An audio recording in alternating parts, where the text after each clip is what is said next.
वंदे।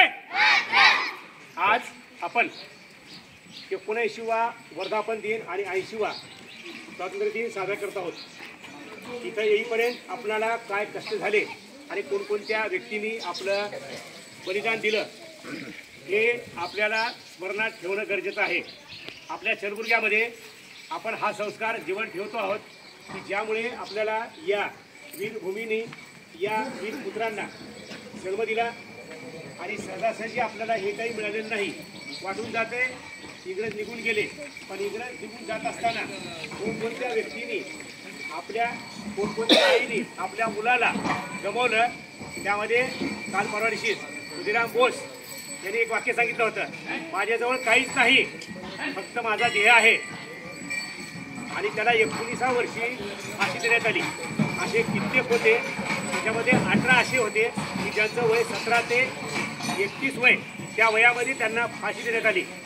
त्यामुळेच आपल्याला हा दिन साजरा करायला मिळतोय, आनंद मिळतोय। या स्वातंत्र्याचा वापर आपण व्यवस्थित करायचा आणि आजच आपण सांगितल्याप्रमाणे या दिनाचं महत्त्व रोजच ठेवायचं। 3 दिवस हा झेंडा फडकवण्याचं कारण असं आहे की तुम्हाला माहिती राहावं। काय माहिती राहावं तर गेल्या पिढीतल्या लोकांना विचारलं हा झेंडा आहे आणि झेंडा कशाचा आहे, फक्त झेंडा आहे, पण झेंडा कशाचा आहे हे माहिती राहावं। या सगळ्या गोष्टीसाठी आपण हा दिन 3 दिवस झालं साजरा करतोय। आज आपण संध्याकाळी 6:30 ते 6:45 वाजता या झेंड्याचं अवतरण करून काय करतो तर समारोप करतो। सगळ्याला एक विनंती की आपण आपल्या मुलांना स्वातंत्र्य दिनानिमित्तानं नव्हे तर रोजच या वीरांच्या कहाण्या सांगण्यात याव्यात, त्यांचे वीर रस जिवंत ठेवावेत, ज्यामुळे आपल्याला सुद्धा सत्कर्म करणारे आणि पराक्रम करणारे वीर आपल्या भारतभूमीला जिवंत ठेवता येतील। ज्यांचे नावं घेताना मला खूप अभिमान वाटतो।